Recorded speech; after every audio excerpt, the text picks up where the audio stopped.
All right, there we go. So we got the nice new intro thanks to Patreon Nick. He put that together for us with the music, so I like it. How about you guys? Yeah, loving it. Loved it. Good evening, gents. Yeah. So I'm pretty excited. We got a special guest tonight. How about you guys? Is it me? It is you for your amazing expertise in low quality whiskey. That is why we brought you here. Spirits. Not Spirits. whiskey. Sorry. So I'm more inclusive than you are. Yeah, fair enough. That is very true. I'm slightly biased. So I'm excited for this. We've been doing this channel for I don't know, about a year and a half now. Is it maybe coming up on 2 years? It feels so much longer. Yeah. So we're the new kids on the block still, and I'm gonna just go out and compare it because it keeps with the theme. This guy is I would consider like the Jimmy or the Eddie Russell. He's been around for a while. He knows what he's doing. He's really, really smart on everything wild turkey and beyond. And we're very lucky to have him on. And that is Mr. David Jennings, or Rare Bird 101. Hey, how's it going, guys? Welcome, David. That's way too kind. I'm definitely not Jimmy or Eddie, but yeah, that's cool. So thank you. Not a problem. I mean, compared to us, like we're still learning this. We can recognize the upper echelon when we see it. So. Well, it's a very, very overly generous compliment. I mean, thank you. Privileged to have you on, David. It really is, because in general, I look up to everybody else who does this for the most part. So does TJ, but that has more to do with his height than experience. All right. So what we have tonight is a fun little blind I set up. So I am the only one knows that what we're drinking. But I decided, since we're talking Wild Turkey Night, because you can always learn more about a distillery and topics, and there's always new news about distilleries. And I think Rare Bird here has a couple things that kind of are controversial that we'll talk about later on. But I've got a wild turkey product against a non-wild turkey product, and we'll just see what we think of them. So sounds like fun. Now, do I need to start in order, or can I jump around however one versus two, Brian, is how it goes, and then three versus so we're doing this then, right? Yeah. Okay, game on. So one and two, and we'll just talk turkey along the way. So I was excited. I was able to read your book and American Spirit, and I know you've got a new one just came out, or is coming out soon? Well, it's coming out soon. So it's called Wild Turkey Musings. This is one of the proof copies. It's paperback, but the book will be hardback. And it's basically a fifth anniversary, kind of like a tribute to the first 5 years of my blog. It's a retrospective. So I went through and, sifted through about 300 posts to find my favorite ones. And then I had to even kind of whittle those down. And then I went and re-edited them and added it's kind of like a director's cut. So each chapter is another blog post. And I have like an introductory paragraph or two about why I wrote it, how I wrote it, maybe somewhere I was somewhere special or something like that. And then I have some introductory thoughts and some closing thoughts as well. All new pictures from Victor Sizemore, so I'm not reusing, blog pictures, and some original artwork and sketches, some paintings from some local artists. It's going to be a lot of fun. I'm excited, for folks to get it. The book should be in my hand by November. So if you were a Kickstarter supporter or Patreon supporter, you'll be able to get those early. I can't promise I can get them to everybody, but I can at least get them to my supporters probably before the end of the year, so long as the printing schedule goes as planned. But anyway, and then I have of course, you mentioned American Spirit. Most folks are familiar with the paperback version. There's a hardback now, and it's available through my publisher. If you go to wildturkeybook.com, you can get the hardback. It's $5 more, but if you want something classier, and we also made a few minor edits to it that we had found from the paperback version, so you're getting a little bit cleaner, better version. But anyway, thank you for mentioning the book. Oh, not a Those problem. would be great additions to any bourbon enthusiast bar. Yeah, Oh, Yeah, thank you. absolutely. So. You have to have reading material. Yep. I got tons of bourbon books, and they were very helpful when writing my book.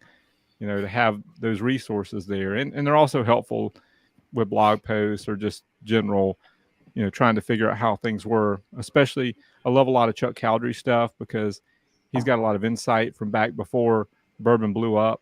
You can find a lot of stuff nowadays, but on social media and websites and stuff. But all of his info is like things that you're not really going to find on a website, or you might find it on an old forum like Straight Bourbon or something. So I highly recommend his books. Okay. Fred Minnick too, because Fred wrote the forward to Wild Turkey Musings, and Fred has his books are a wealth of information, and they're easy to read. So the very first bourbon book I ever read was Bourbon Curious. So it's kind of like a sentimental favorite. Yeah, definitely the first book I read too, and now I've got way too many bottles of bourbon, and I just keep buying more. I recently read Whiskey Distilled by Heather Green. I appreciated that book as well. Kind of some basics on tasting notes. Again, an easy one to read. Covers a lot of spirits, not just bourbon. But yeah, I've chatted with her on Twitter before. I don't have her book, and I probably should. All right, let's see who's around. So we got Dennis Weedman. Gobble gobble. It's time to settle in with Russell's 10 and Rare Breed, two great ones. Absolutely. Of course, we got Ed Bell. Oh, Ed's here. What's up, Ed?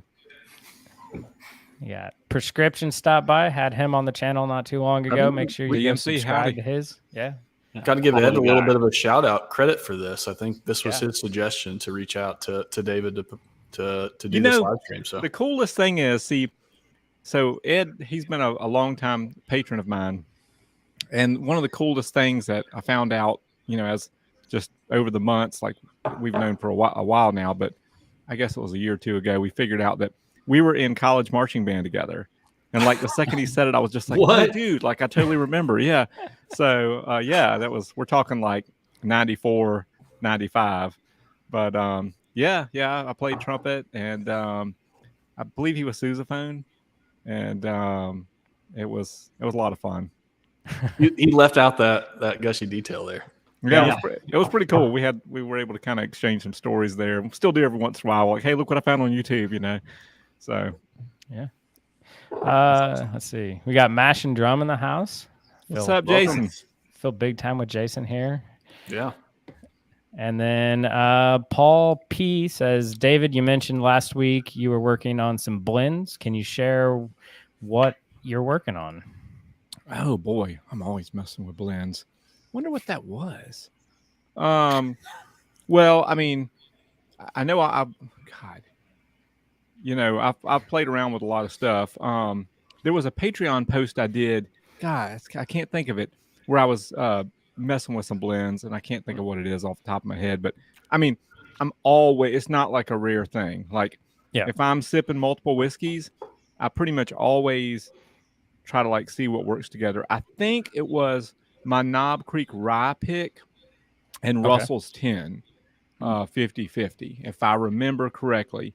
I love like Russell's 10 is my favorite whiskey to blend with. It just seems to work with most things, not everything, but like I've had it work well with Wilderness Trail Rye.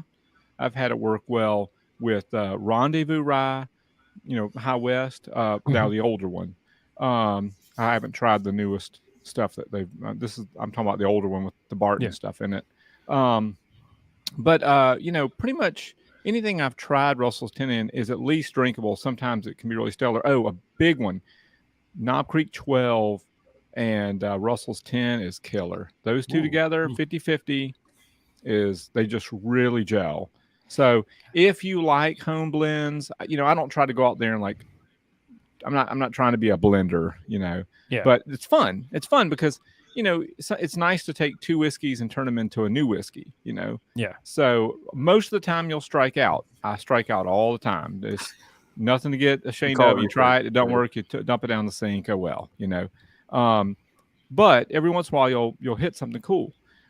So definitely try Knob Creek 12 and Russell's 10 together. It's a really cool blend. Yeah. So I follow your Twitter, and I think you were talking about some barrel finishing. So you've got a small barrel, and you were doing some wild turkey in it, maybe rum finished. That wasn't me. That was Jacob Kuiper, and he sent me a sample.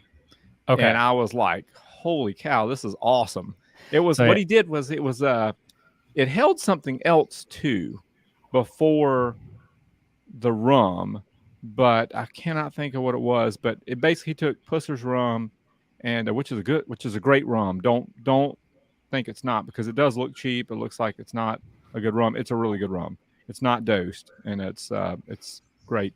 But he filled the, I think it was a 3-liter barrel, maybe a 1-liter, I don't know.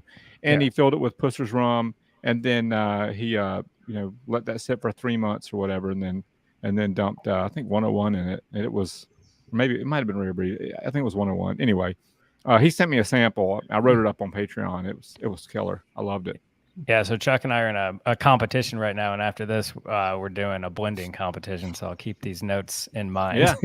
Well, I'm telling you, it's a cheap rum. It's like $26 or something, but it really is a good rum. Like, I'm not the biggest rum fan, but it's $26 well spent. So anyway, Pussers, give it a try. Sweet. Yeah, TJ's got some rum going in his barrel right now. We'll see. I'd actually love to see the comments if anyone out there has a great blend that we should maybe try. I mean, I think everyone who follows at least Power Bourbon is aware of my favorite home blend. Oh gosh, shouldn't be hard to figure out. So Old Foe mixed with other Old Foe. Take a little 1910, take a little 1920, 50-50. I'm a happy man. Some grainy notes from 80 Laws, and he is just a happy camper. Yeah. I haven't tried that. There you go. I should. So. All right. So what are we thinking about these two? Okay. I have 2 guesses for the first 2. Okay. And I could be completely wrong here. The first one, I think, is Wilderness Trail. I think it's Wilderness Trail Bourbon. Okay. The first sample. The second one, I think,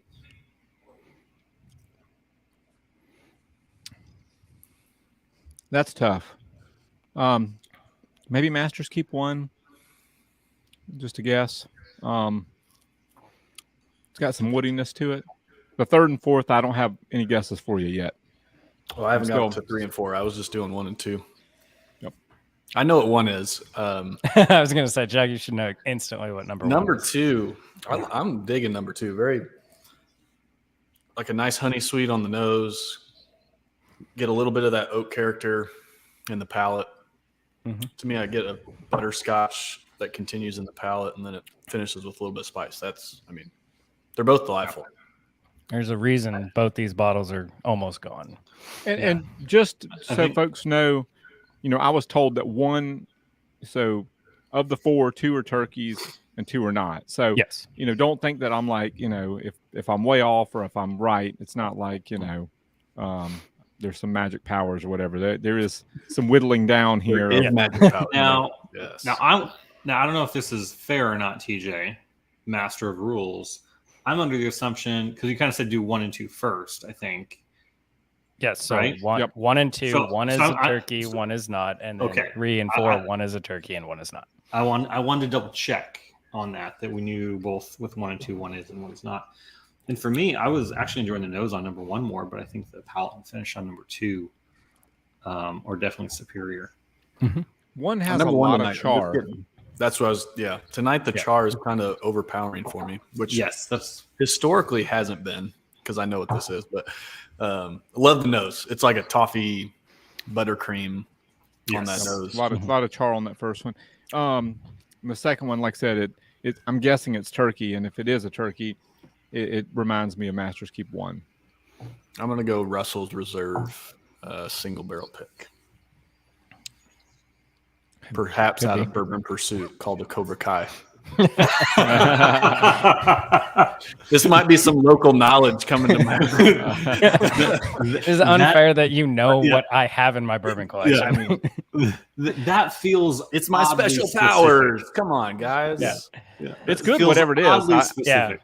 So it is the Cobra Kai for number 2 from Bourbon Pursuit. And number 1, I wanted to just see how good we did. This is our, see if I can do it, new riff pick that we did. Yeah. So we enjoyed picking that. That's our first ever single barrel we did as a channel. That is a lot of char for new riff, which is kind of cool for it makes it unique. Completely off profile, yeah. And I've got one that's pretty heavy on the smokier char notes, but this one is like kind of next level char. Yeah. I will say, for whatever reason, I mean, I've had this dozens of times. I do feel like the char is, for whatever reason, tonight is. Well, we're comparing it, so it always it accentuates the differences when you do comparisons like that. So maybe if I compared this to another new riff, maybe it would not be as standoutish. But yeah, I think it's great. It's a great pick. There you go, Brian. So Jason says 1 ounce Elijah Craig barrel proof, ½ ounce Larceny, ½ ounce Weller Antique 107. That sounds good, except that Larceny in there. The thing with Larceny is not bad bourbon. I'm talking the regular one and the barrel proof. It's just not like, it doesn't really have anything extra to offer. It's kind of like when you sip it, it's like, okay, this is bourbon and this is barrel proof bourbon. It's like, it's just like, it's a lot of core notes. It's got a lot of vanilla, a lot of caramel, some oak, not really much spice, not really much fruit, not really much herbal notes. It's kind of like, it's like core bourbon. So I can see why some people really like it, because it's like, if you like if bourbon to you is those core vanilla caramel, then I mean, that Larceny's there for you. So I was gonna say, I'll agree with everything on that. If you get to do the pour your own bourbon at Heaven Hill, I think they're holding back all the special Larcenys for just that gift shop stuff, because I was not a fan of Larceny barrel proof and I was let down. And then my wife and I did that, and there was a Larceny barrel proof there that was just so different and special. I was just like, oh. You could have just lucked out. It could have been that one time that you had the right barrel or batch or whatever. So I was just loving how the politically correct dance that David was doing a second ago, describing the Larceny. Like, it's not that I don't like it, but it's not that I do like it. It really sounded like a plan B, like prom date, where it's like, okay, I know I can ask this person, they're guaranteed to say yes, but I'd really rather go in this direction, if I have my option. It's kind of what that felt like. I have never been impressed with Larceny. How about that? I've never been like, this is bad bourbon. It's like, it's always fine. It's like, this is fine, but I've never been like, oh my God, like Elijah Craig barrel proof, totally different story. It's like, holy cow, this is awesome, but I've never had, now to be fair, I've only had 2 or 3 of the barrel proofs and then a couple bottles of the regular, but the 90 proof or whatever. But, it's not like I'm going out and looking for it, because until I get impressed by it, I'm really just not going to spend my money on it. And you don't really hear like a lot of folks raving about it. It's like, how many crazy good reviews do you see of Larceny or Larceny barrel proof? This year perhaps might be different. Was it batch A or B, TJ, that B, seemed to be hitting people's palates? But I'm with you, David. It's like, I'm gonna believe it when I finally taste it. I'm not buying one. I'll drink TJ's. They're technically my wife, so it doesn't go towards my bourbon budget. Just saying, clarification there.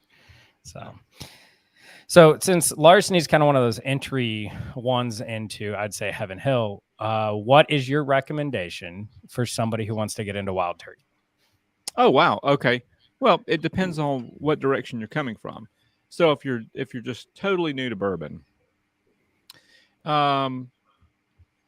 if you're really new, I think Long Branch is a nice, approachable bourbon just I don't know. because it's got an age statement. Well, I'm sorry, it doesn't have an age statement. The tag says 8 years, so it's really not an official age statement, but it's supposed to be 8 years, and it tastes like it. It's just 86 proof, so you kind of get that ease your way in kind of thing. The bad thing about it is a little bit expensive, but if folks are just getting into the hobby, they probably need to go ahead and get used to starting to pay a good bit of money. I mean, the way it's going, Band-Aid. You can cry about $45 if you want to, but I mean, just wait. But as much as I'd like to say 101, I think that if you're really, really new, I don't know if I'd jump into that just yet.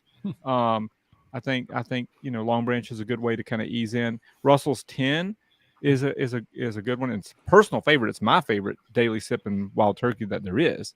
But I think it's a good way to say, hey, this is what bourbon tastes like with some age on it.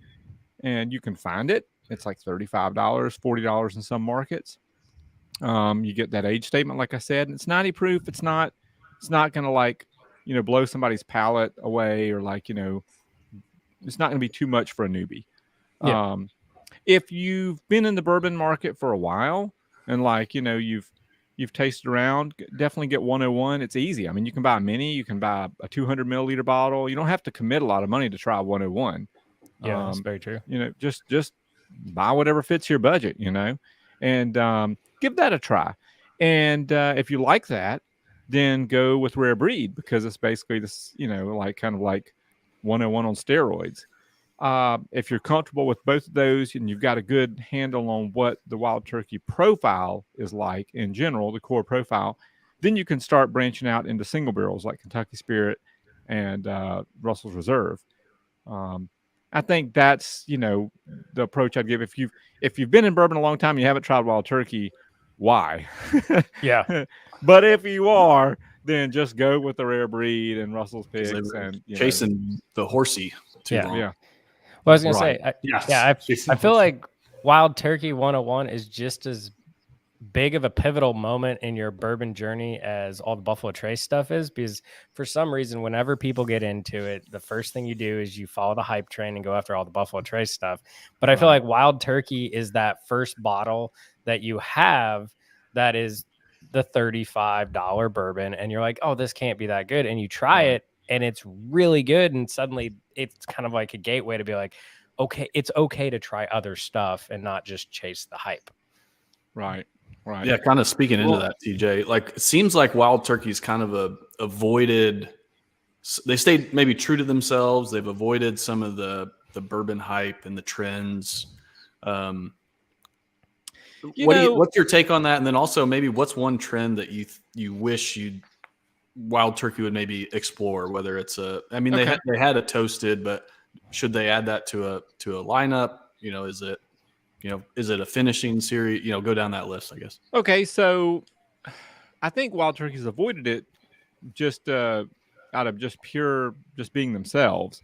Because if you meet Jimmy and you meet Eddie, you meet Bruce and Joanne, I mean, they are like just true, honest Kentucky people. I mean, this is like, there is no like marketing spiel. There's no like trying to be something they aren't. It's like, Jimmy is Jimmy, Eddie is Eddie, Bruce is Bruce, Joanne's Joanne. It's like they just, they're true, they're genuine. And that's kind of always been Wild Turkey's thing, is like, you can say that, okay, so back when Pernod owned Wild Turkey, they had that Give 'em the Bird, and they had commercials where it was like biker bars and all this kind of stuff. That's not the Russells. That's just, what Pernod was doing. And then now with Campari, you have Matthew McConaughey, and it's like, but really, when you really boil it down, Wild Turkey has always really been just kind of like Jimmy's baby. And Eddie's just kind of nurtured that, and now Bruce and Joanne are doing the same thing. So it's all about just making quality whiskey, doing things right, just there's no fluff to it. It's not a spin. It's just very genuine. So because it's lacked that polish or that glam for a long time, it escaped the average consumer. Plus, you have that stigma. It's the wild turkey stigma. It's like that's what I got wasted on in college, or I had a real bad experience with wild turkey. I'm never going to do that again. And so people have to get over that, assumption that it's rock gut whiskey, because it's not. Right. Even I had to get over that. Like when I first got into whiskey, I avoided wild turkey, and you probably read that in the book. It's like, you just kind of like, that was like rock star old man frat boy whiskey. That wasn't something that I was interested in. I wanted the fancy stuff because I didn't view wild turkey as fancy. And then when you taste it, you're like, okay, this is really good. And so the folks that have really like cared about bourbon and have been into bourbon for a long time, they already knew that. And as you get acclimated into the community, you start to learn that, and it's a matter of time. Now it's a little bit different because whiskey is so hot that any limited edition, practically flies now. Like, when I first got started, there were two things guaranteed you could find on any liquor store shelf, and that was a Wild Turkey limited edition and a Woodford limited edition. They were always there collecting dust. And boy, have times changed. Yeah. So it's there's a lot of reasons why. But I think that we also have to acknowledge that the internet plays a huge role. As social media has grown in the last 10 years, people have access to instant information. Like, they can Google anything. They can watch a channel like yours. They can go on TikTok or Instagram or Twitter or Facebook, and people will feed them information.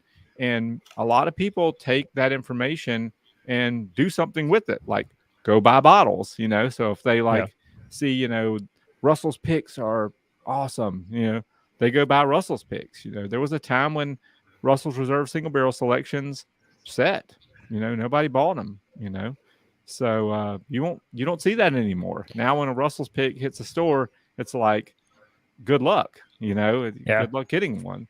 Well, I was going to say, now around Louisville, Total Wine's got them for $80 to $90. Yeah. So. Well, they did have a price increase too, in all fairness. So I don't think it's so much that Total Wine or Liquor Barn or any of these, retailers are gouging. I think, the price that they're having to pay now is higher. So yeah, well, I'm sure that's just a little bit of wild turkey saying, like, these are flying off the shelves, and it, like, as a distillery and everything else, you got to decide, like, how much can you get and it still fly off the shelves. And if it sits a little bit, is that the worst thing in the world? Because all these other people that haven't been able to find it now are able to find it. And as you're saying, people are more educated now, so they know, hey, that's good, and I haven't found it before. And especially as supply continues to be limited. I mean, assumingly the supply reaches some of this demand, and whether that's 5 years or 8 years, maybe that changes a bit and we see prices stabilize. But right now, that's not where we are. And I had a post. I posted the press release today for the Russell's Reserve single rick house, and it's priced at $249. And a lot of folks, had some words about that, and I understand that's a lot of money. Yeah. Of course, it's not a price that Russell's Reserve has never seen before. I mean, 2002, 2003, the vintage Russell's, limited editions have been in that 250, 225, 250 range. So it's not unheard of. But, this isn't age stated. I mean, they say in the press release that it's at least 10 years. I've been told that it has some older juice in it, from, insiders. But you have to kind of say, wait a minute, where are we at now? You have people flipping bottles, and the producers see this stuff, and at a certain point, do you blame a producer for wanting to see some of those profits that the flippers are making? And it only makes sense that at some point in time, if this is what the norm is, if people are paying $400 for a master's keep, then it's hard to blame Campari for raising their prices, because it seems like, the demand is out there. I don't like paying that much, but I don't blame producers for raising their prices. I mean, I don't hear a lot of people complaining about how much people pay retail for Willet Purple Tops, and they have like 7-8 year whiskey in them. This Nobody new one, complains. I'm not so sure about. Well, I'm just saying that there's a lot of folks out there that just, that buy them on site. Yeah. And Oh yeah. Absolutely. you don't hear a lot of whining about it. Yeah. But the second that Campari or Suntory or somebody like decides to make a product, pricey, it's like, whoa, wait a minute, I'm not paying that much. And it's like, well, you don't have to. Somebody else will. But I don't like it, but I understand. And I don't know that, and people, I think before we went live, we were talking, David, and you were saying that like they praise Buffalo Trace for keeping their retail prices low. Right. But on the other side of that, how many people actually get a chance to even buy it at that price anyway? So it's not so Buffalo Trace keeps to that price, but to the consumer, most of the consumers, we never see it at that. Right. And Buffalo Trace is a private company. They don't have shareholders, from my understanding. So it's like someone like Campari, there's a lot of pressure there, and people see this stuff and they're like, hey, we should be charging more for this. And I don't have any inside information on any of these companies. I'm just trying to give you my armchair kind of perspective here. But just pretend like it's not bourbon. Pretend like it's widgets. Like it does make some sense that at some point, if the demand is there, that prices are only going to go up. Look, I mean, prices are going up on everything. Prices are going up on, when I buy packs of paper towels now, they used to be like, 6 in a pack, and now it's like 4. And it's like, and you're paying the same price. I mean, there's shrinkflation, there's inflation. It's like, it's not just whiskey, it's everywhere. Yeah. Not making excuses, but this seems to be where we're at. Now, also, you can look at like something like Scotch, where you have limited edition Scotch whiskeys just sitting on shelves anywhere. Like you can, if you really wanted like a Macallan 25 or something, you could go out there and buy it if you had the money. It's out there. There's a store that has one right now. You're going to pay a lot for it, but it's sitting there for you to get at any point in time. And of course, you have all their core, like Macallan 12 or whatever is like a lot cheaper, and that's kind of what keeps the lights on at the distillery. The same thing could happen with bourbon. You could have it where 101 and Russell's 10 and the 6-year rye and all that, the prices stay the same, but all the LEs go up, and instead of just flying off the shelves and then everybody flipping them in like 24 hours, they actually sit for a while. And it's like, you know what, I'm going to save up for this one, and I'm going to buy it for a special occasion. I don't really have a problem with that. Yeah. Well, and I wonder how much of it is, like you're saying, Wild Turkey is kind of like the American bourbon, like it's truly American and everything like that. And how much is them wanting to get some of these premium bottles to maybe get away from like the all American stigma and get a little bit like, we have that line, but we also have this premium line too. Right. We can be both, and we can do both very well. Yeah, I get that a lot too. I wish people would just do like, I mean, they'll say, the people will say, I wish Wild Turkey would just go back to doing like 101 year. They're like, that's all they want, And while I see where they're coming from, because if you go back and you taste all the dusty 101 that had like probably 15-year barrels dumped into it, and it tastes amazing.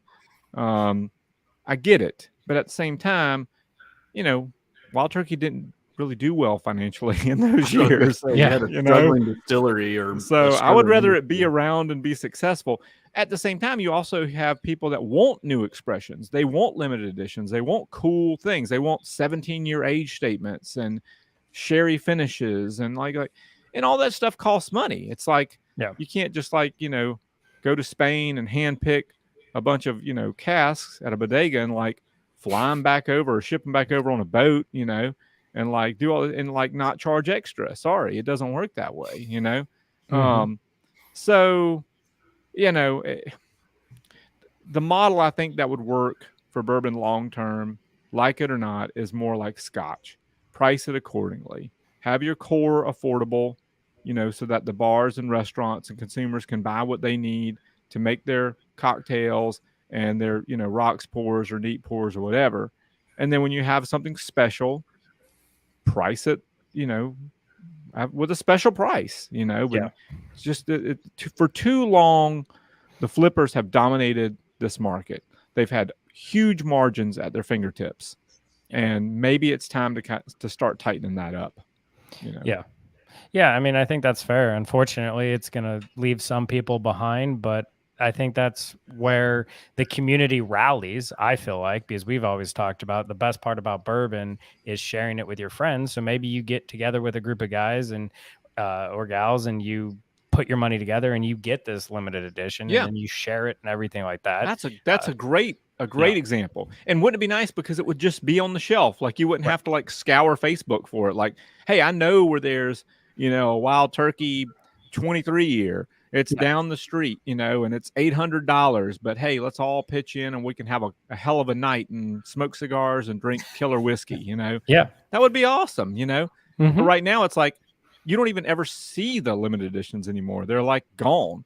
Like somebody showed some post the other day, just really ticked me off. It's like some guy that had like a bunch of cases of Russell's 13 and he was like charging like some astronomical amount for each bottle. And I'm like, really, dude? Like this is what you're gonna do? And it would have made me mad if it was anything really. Like it could have been, I don't know, birthday bourbon or whatever. It still would have made me mad. But it being turkey, it of course touched me a little bit more heavily. But anyway, it would be nice to shut that shit down and be like, you know what, you're not going to make any more off this. Sorry. Yeah, and I think everyone that really truly cares about bourbon as a passion and as a hobby and is doing it for the right reason feels that way too. So, all right, I'm going to go comments because we got a couple and let you guys know number 3 and 4 and see what you think. So I'm way behind here. Let's see here. Scott says, I leave 101 bottles at friend's house that don't drink bourbon on purpose. Never have I gotten one back. That is a great friend right there. Because it's good stuff. And it is. It's everywhere. There is not a single liquor store in America that doesn't have Wild Turkey 101. So you can find it, in multiple sizes. Yeah. Well, so I have a great story there. So one of my friends, he got me and like 4 or 5 of my other friends into bourbon, like, I don't know, 4 or 5 years ago, and just, kind of barely got us in. Well, now we're all bourbon enthusiasts. I'm not sure he's bought a bottle in like 3 years, but anytime we find anything, he gets a share pretty much at this point. So, that's a great move to kind of expand your bourbon circle. Mm-hmm. Is get a network of friends. You're going to get more. So Ed Bell says something about Turkey Drew. Turkey Dew. Turkey Dew. Yeah, so Mountain Dew and Wild Turkey, like it's kind of like a chaser kind of thing. So you do a shot of turkey and you chase it with Mountain Dew. It's a popular Kentucky thing, from what I'm told. There we go.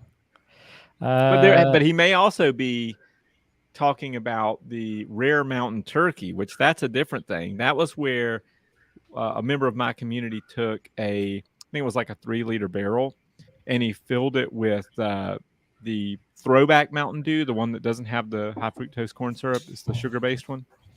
And let that sit for a while and then dumped it and then filled it with rare breed. And it was good stuff, like really good stuff. So it's Mountain Dew finished rare breed. And then Paul says Brian is or asking Brian if you're in witness protection hiding in the shadows. Yes, I am. Yeah, my lighting is not great. So, but Paul, I'm always in hiding, man. All right, so what are we thinking of 3 and 4 here? Okay, so let me just double check, but I think I have an answer for each. But all right. I have an answer, but I don't want to go first. So, and I don't know what's in TJ's collections, Chuck. So so that's I didn't want to influence. Yeah. Real quick, I want to address something that Dylan. There was a comment that Dylan Burris made about the single rick house. He said, "This one." Well, there you go. Yeah. He doesn't think it's 180 more worth it than picking up a shelf Russell's single barrel. Yeah, the only thing I would say to that, hey Dylan, how's it going, man? So So this was a little different because I've heard an argument here too, like, well, I could just get a Camp Nelson C single barrel.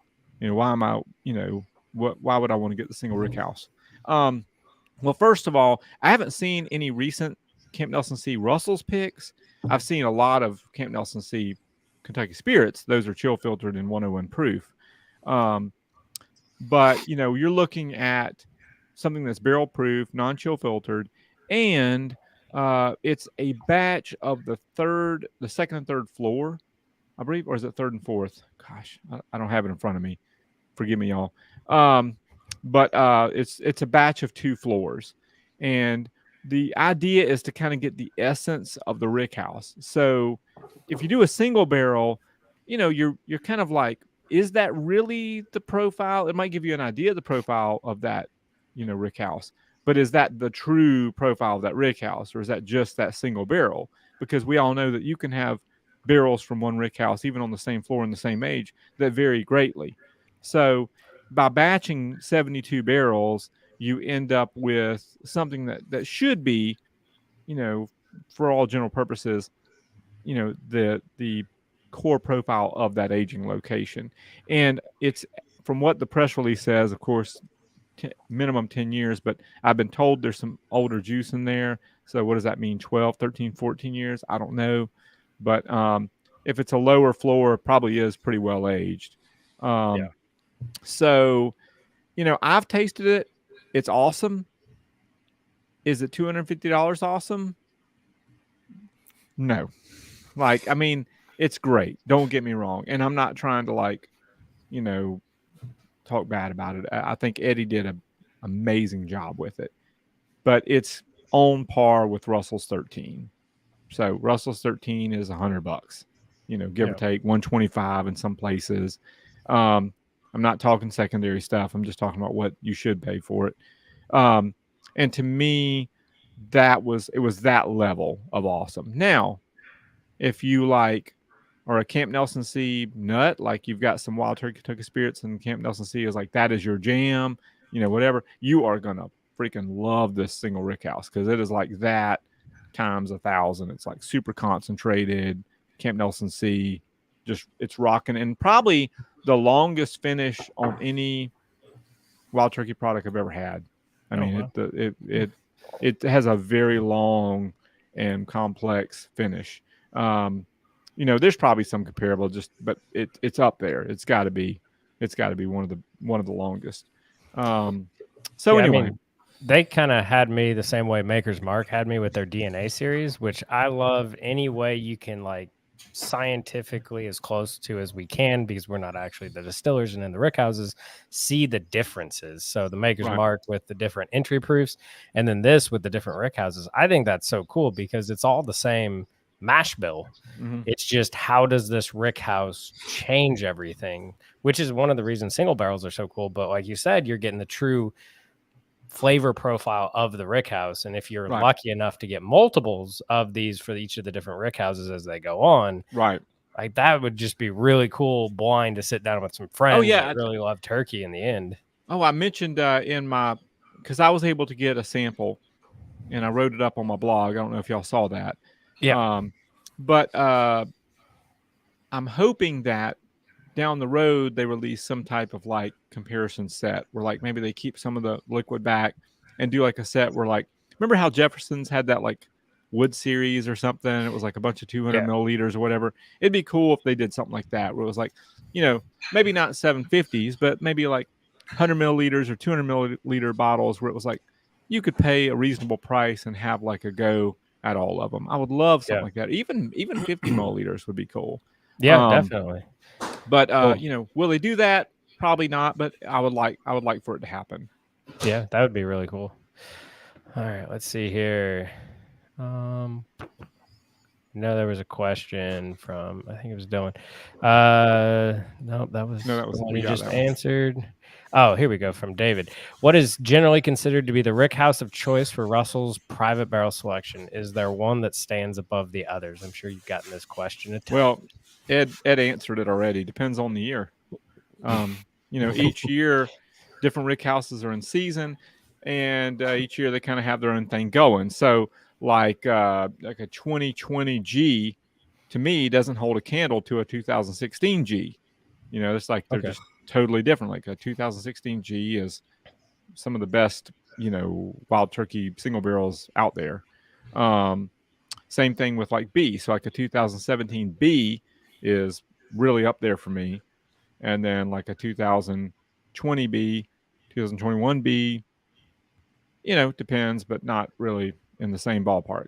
So it just kind of is. That said, not trying to knock recent ones, because there are some killer recent ones too, like the S barrels that you saw in 2020 and 2021. So killer. I mean, especially as Kentucky Spirit S. Wow. Just really just hit the spot. Some of the E's are really weird. A lot of people E through a curve. Like a lot of people did not like the E's, but it just depends on the barrel. There are some E's that are just like super complex, crazy, unique. Single Cast Nation had an E that was just like mind blowing. So, it really just depends. It's hard to say. This year, there's a lot of Camp Nelson A. A ton of Camp Nelson A. There's going to be a lot of Kentucky Spirits, because a lot of those Camp Nelson A barrels ended up below 110 proof, which I found out the hard way. Okay. But I like Kentucky Spirits, so I'm cool with it. I know some people bitch about it, and they're like, "Wow, I wanted a Russell's pick." And it's like, well, deal with it. But so be on the lookout for those recent A's are killer. Some of the K's from last year are killer. So good stuff out there. You just got to taste around. Yeah. And then Rob asked, I think, a really good question. What percentage of Russell picks are better than on the shelf Russell picks? So better is so subjective. I think that what it's going to come down to is, do you like a lot of variance, or do you like a lot of stability and familiarity? Because like the non-pick Russells are going to tend to be more core turkey. They're going to be, more kind of anchored in that like rare breed type of 101 type profile. Whereas like the private selections, the whole point of a private selection is to kind of give the selector something unique, something that's their own. So if you want something that's different, go with the private selects. If you want something that's familiar, that has that core turkey vibe, you ought to go with the shelfers. Okay. All right. So any thoughts on 3 and 4? What do we got? I think 3 is the turkey, and I think 4 is a Buffalo Trace product. If I had to guess on 4, it's not like I drink a lot of this, but the few times I've had it, this reminds me of it. It's got some cherry to it. So I'm thinking like, hold on, let me take one more sip just to confirm this. Mm-hmm. I agree 3 is the turkey product. I'm just trying to figure out which one. I've got it down to 2. I want to say that 4 maybe like Weller Full Proof maybe. Okay. Just a guess. I think it's a Buffalo Trace product though. 3, what it is, okay. It's got some age to it.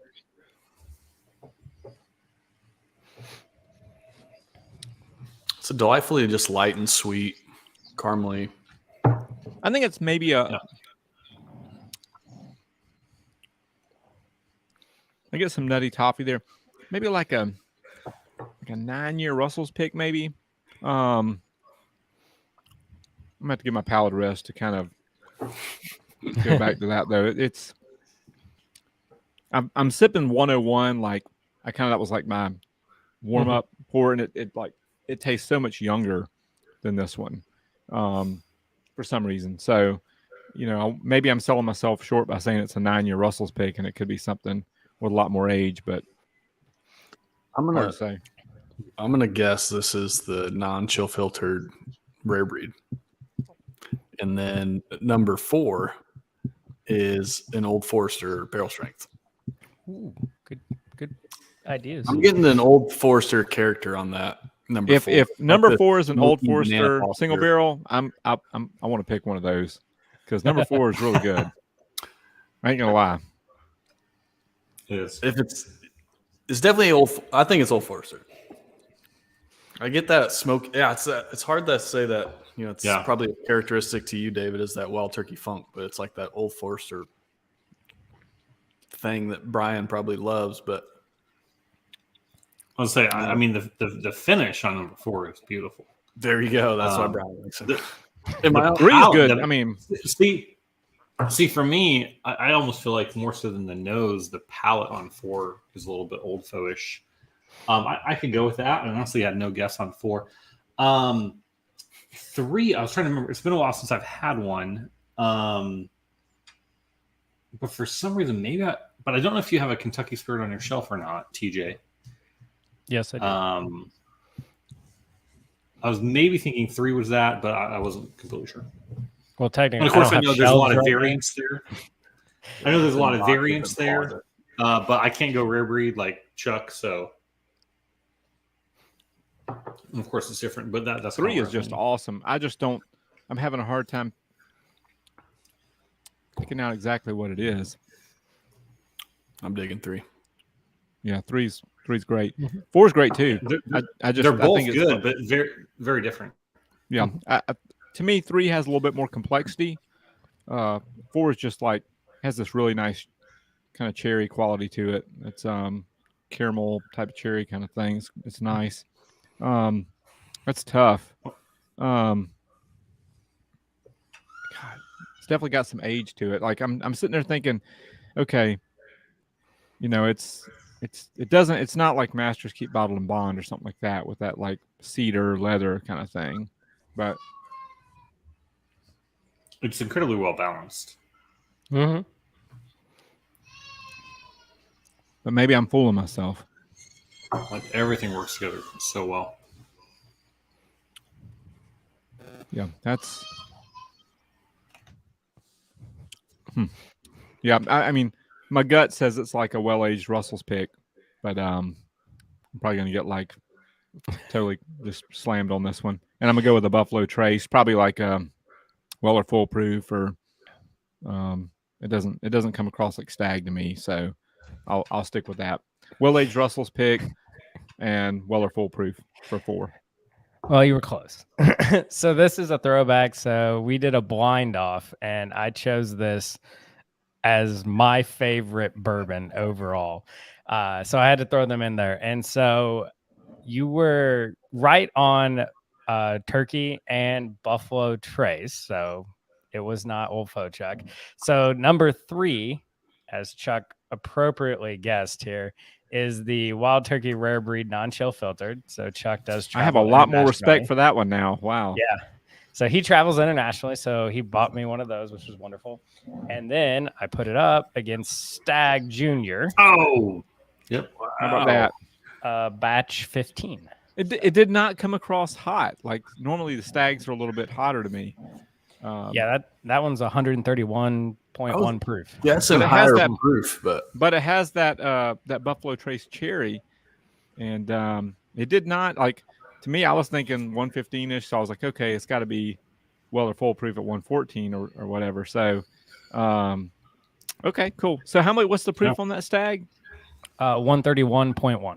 Holy cow, that sips so easy for 131. Mm-hmm.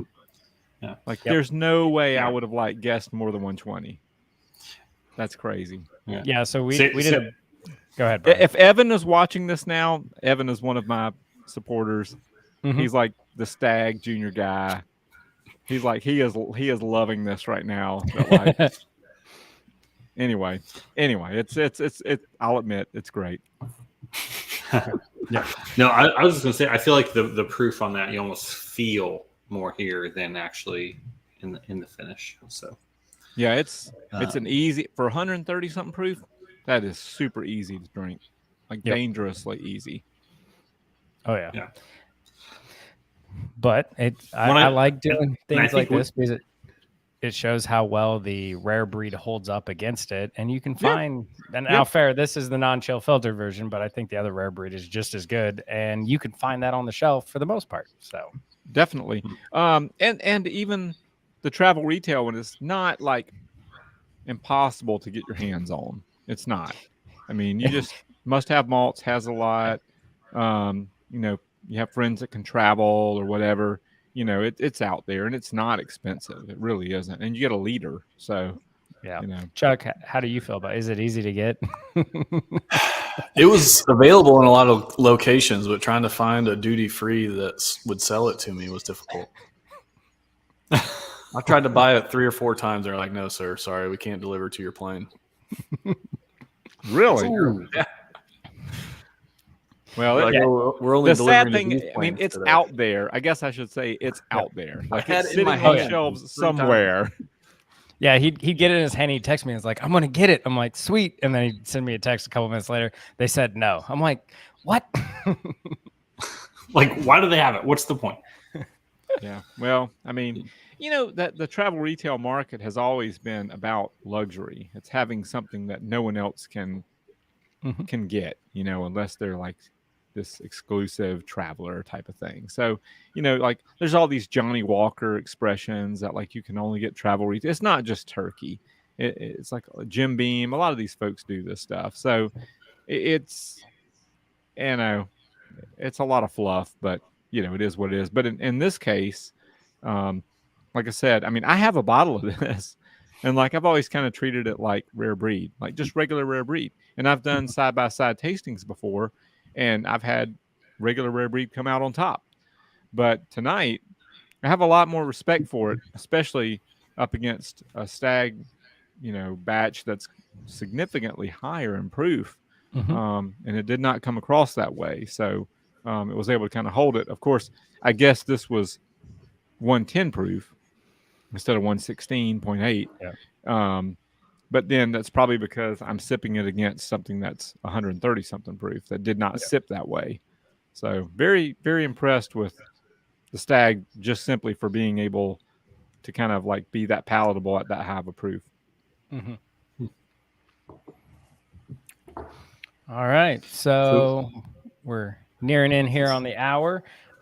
So kind of like winding down here, I thought of this, and I'm going to really put you on the spot, I guess. But kind of going with how the beginning of the stream and talking about how you've been around a lot longer than people like us. And I've noticed in the chat, there's a lot of newer YouTubers and just YouTubers and everybody in general.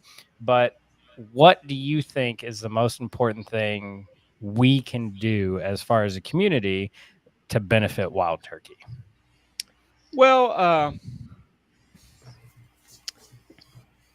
that's a good question. I think that it's important to kind of remember that, bourbon is more than a bottle. Bourbon is more than, a special release or a limited edition or something to chase. It's more about fellowship. It's more about just doing things that make you feel good. Something that you'll appreciate more without spending a lot of money or trying to flex because you have a lot of cool bottles. I had a post one time called "The Best Whiskey in the World," and it's about time is precious. We don't know how long we're going to be on this earth. I could be gone tomorrow, and sometimes the best whiskey is just the one that you have in your glass. It can be 101. It can be, whatever. It can be something as simple as like Evan Williams Black Label. It doesn't really matter. Whatever's in your glass for that moment. If you just sit there and you're having a good time and you're enjoying it, isn't that really all that matters? Especially, when you get into like the second pour and the third pour, does it, at that point, does it really matter? But seriously, it's, there's a lot more to this hobby than just having the latest, greatest, newest release. There's plenty of good whiskey out there. Most of it is wild turkey, but but there's plenty of there's plenty of great whiskey out there. If you can't find a good bottle of whiskey, you are looking in the wrong place, because I can go into any liquor store and I can find a good bottle of whiskey. You can start with 101, but there's plenty of great stuff. You can get Four Roses a small batch, or you can get, Elijah Craig, or, just whatever, Wilderness Trail. There's tons of good stuff out there. And then there's the fellowship element. you know, there's more to this hobby than bottles and limited editions and stuff. There's people, and talking with people and sharing your opinions on different whiskeys, or learning something new about the history of a brand, or doing home blends and home barrel finishes. I mean, there's so much you can do. Don't get lost in social media. These folks that are posting their sealed bottles of Weller with like a glass that's full beside it. Come on. Yep. Don't worry about those people. They don't care about you. They just care about their likes and their follows, and they're not even sipping the stuff that you want to. Mm-hmm. There's a lot more to bourbon than the glitz and the glam. So, remember your buddies, your friends, your bourbon friends, and remember that there's always good whiskey out there. I guess would be what I would leave it at, and drink more Wild Turkey. Absolutely. All right, Chuck, Brian, you guys got anything else? Well, I was wanting to ask David real fast. No, go ahead. So, not looking at necessarily maybe $250 something, but what's the Wild Turkey product you like every year you're getting? Like, it can be decently available, or maybe just have to hunt to some degree, but not that incredibly rare find. You're just like, every year I just find myself buying this because I want it. What's that thing you look forward to? Okay. Well, I buy Russell's 10 like all the time, like literally all the time. That is my favorite thing to pour every week. Most nights of the week, if I'm pouring something, it's Russell's 10.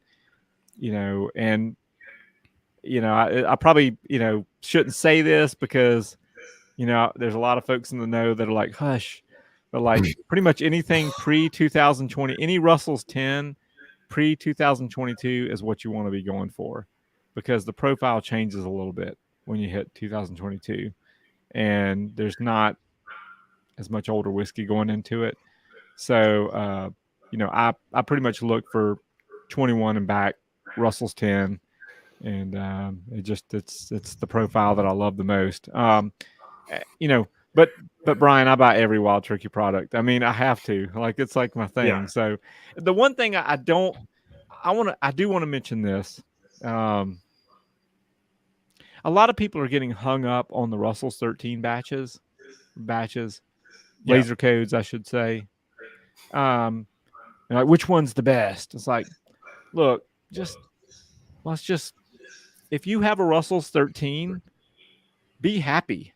Yeah. Don't look at the laser code. Who cares? It's like this isn't like 101, like this is something really hard to get right now. So, if you have one, be happy, share it, drink it, love it. Don't get so carried away as like, well, I've got this, batch 3, but I heard batch 1's better, so I'll trade you. It's like, just freaking open the top, pour it in a glass, and open more bourbon. That's what we need. Quit worrying about which code you have. Like you've got one of the hardest to find bourbons right now. So and like I see people like going nuts over this stuff. It's like anyway. So I haven't told Brian yet, but seems like an appropriate time. Yeah, this seems like an appropriate time. So we have a very amazing Patreon member that gifted us a couple bottles for hitting 1K for subscribers, everything like that. So he gave me a Four Roses limited edition because he knew that was my go-to bottle. He gave Chuck a Bardstown rum finished. Plantation rum. Yeah, plantation rum. You don't know this, Brian, because you haven't been around. He bought you a Russell's Reserve 13 that is headed your way. Boom. Wait, headed my way? It's coming to my house first. I have to quality control it for a year and a half. But then it'll be headed your way. Let the whiskey rest. Yeah. Doesn't like transport. Why it tastes like 101, I don't know, but open it up, let it breathe for a while. Okay, let me Brian, don't you dare ask what the code is on it. Brian won't care. Brian's one of the good guys. Yeah. Wait, I really wanted batch 2. I No. guess I'll take whatever. It's like, people are getting so like bent out of shape about these things. It's like, anyway. And David, it's fun to get together with some like-minded people where it's like, who are about, I love what you said. Like, it's about the community, watching the comments go, that's great. Getting to know people. It should be a connection point for people. Right. And there's so many people that it's ruined by just people getting uptight about what they have or comparing all of those things. And so, that's the point. It's much better to drink with friends than alone. And, if you buy it, open it. Like, and that's one of the things with, Chuck, TJ, and I, it's like, I think every rare bottle we have is open with the exception of Chuck, because he has 2 of them, so he has the backup that's still closed. That'll eventually be opened. Yeah. There's nothing wrong with saving a bottle. Like, I've got some cool bottles that, I'm saving for Patreon gatherings and just like special events in my life. And okay, you do have to kind of think about how many bottles do I have open right now? Like, am I ever realistically going to drink them all? Like, you don't want to so, but I agree with you. And generally speaking is that there should be that expectation that bottle is going to be opened and enjoyed. Yeah. To have it sit there. I mean, if you're a collector and that's all you do is like, you don't drink and like, you just collect bottles, okay, I got it. That's what you do. You're kind of ruining it for the rest of us, but okay. Yeah. I mean, personally, I do know some folks that actually collect bourbon. I don't know if the collectors are ruining it, but yeah, and they don't really drink it. But these guys, like, they're not the ones like you said, they're not the ones. The ones that are ruining it are the ones that are just in it, just flipping things for profit. With a case of Russell's 13, trying to get the maximum profit. Exactly, or multiple cases. Yeah. But I agree with what you're saying. Is like whiskey is made to be sipped and enjoyed. Jimmy will tell you that. He'll like. There was I think it was a Behind the Barrel a few years back before COVID. I'd interviewed someone that I did like a sponsor a bartender thing back when COVID first hit, trying to raise money for bartenders that were out of work. And there was one that told a story about, how they went to this Behind the Barrel. It might've been Camp Run Amok, one of the two. And, they gave them all Russell's Reserve single barrel rye bottles, like special from Jimmy and Eddie. And Jimmy gave the speech about how he hopes that, and I think they were signed bottles, and he gave the speech about how he hopes that they all enjoy this whiskey.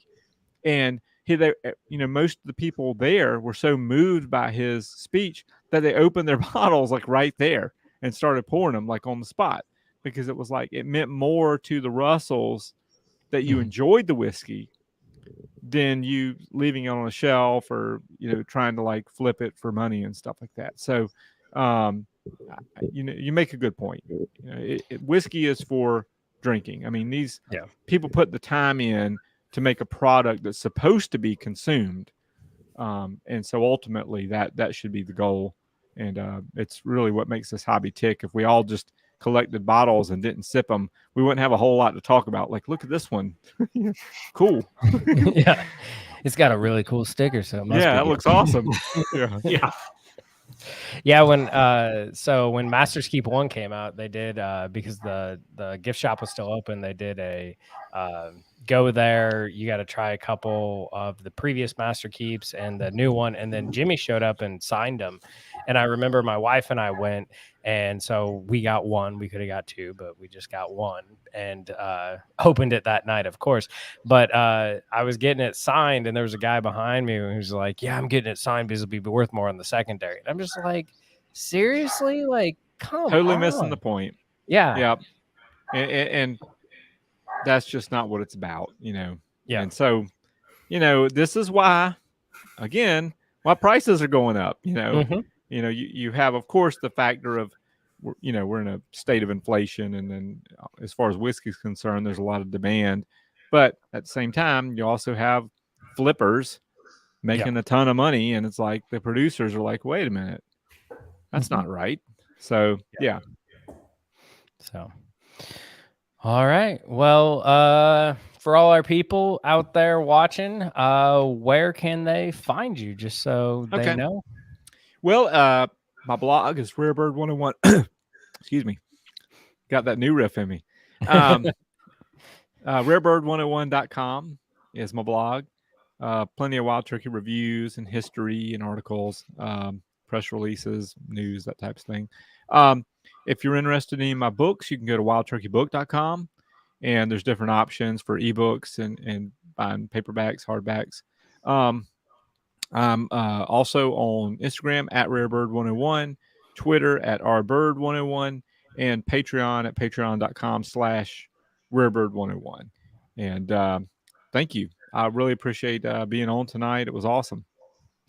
I would say we appreciate you coming on. It was a great time, and definitely check out David's new book. I'm absolutely certain, since it covers 5 years, nothing changed in bourbon at all during those 5 years.